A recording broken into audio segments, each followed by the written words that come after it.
এখন আসেন 1 টাকা এই বোনাস ছিল 25%। 17 বছর পরে এই সরকার আপনাদের 25 থেকে 50 করেছেন। আমাদের মাননীয় প্রতিমন্ত্রী সাহেব বললেন মনিটরি বিষয়গুলো বাজেট অ্যালোকেশনের বিষয় রয়েছে, এটা আমরা পর্যালোচনা করব।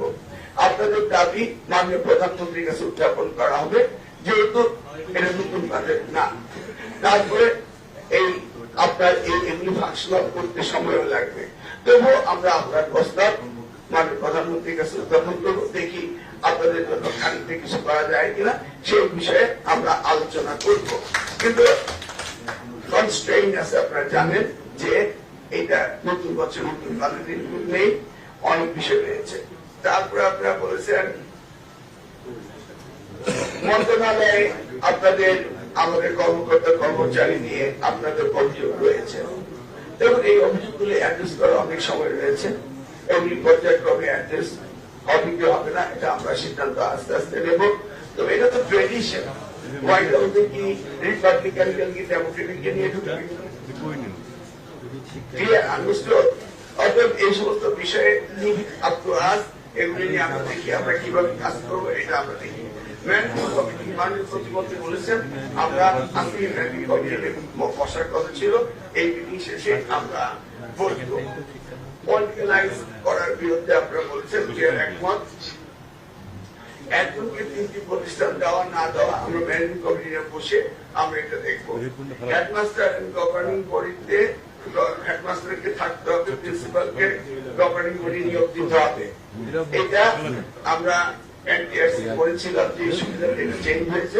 আমরা এনটিআরসি নিয়ে বলবো আপনাদের এনটিআরসি এটা আমার একক আমার কষ্টের ফসল ছিল, এখন এটা চেঞ্জ হয়েছে। আমরা বুঝবো, রিভিউ করে দেখবো কোন কোন জায়গায় আমরা আমাদের রেজিস্ট্রেট করতে হবে।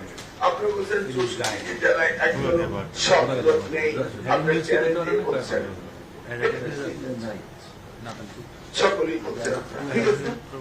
আমার মাননীয় প্রতিমন্ত্রী বললেন, আর আমার রেকর্ড আপনারা জানেন যে আমরা দুর্নীতি করি না, করবো না, দেবো না। আমি করি না, আমার প্রতিমন্ত্রী করে না। আমরা দুইজনে শপথ করেছি করবো না, কিন্তু আরেকটা শপথ আমাদের আছে, করতে দেবো না।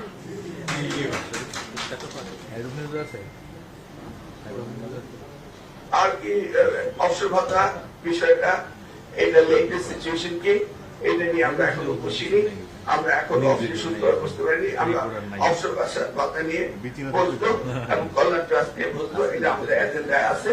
আমরা আজকে থেকে এই সকালেও আমরা কয়েকটা কাজ করেছি, আপনাদের মিটিং শেষে আমরা বসবো। তো আর কিছু নেই, এই দাবি তো এই কয়েকটা দাবি আপনাদের আসছে, এই দাবিগুলো আমরা জানি।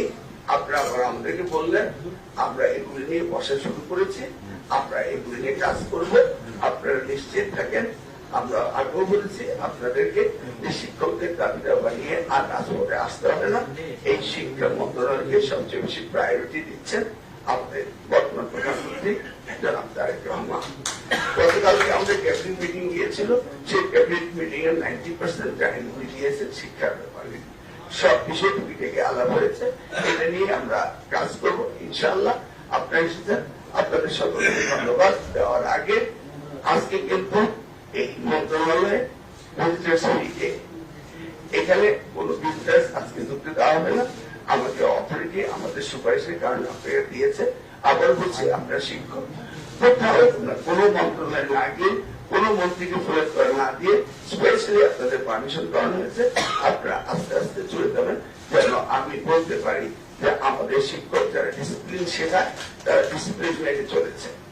আমি আবারও আপনাদের আন্তরিকভাবে ধন্যবাদ দিচ্ছি। আপনাদের দাবি দেওয়া আমাদের মনে আছে, এটা বাস্তবায়ন করতে হবে। করার জন্য আমরা পর্যায়ক্রমে পদক্ষেপ নেওয়ার কাজ আজকে এই দুপুর থেকে আমরা ওই মিটিং গুলো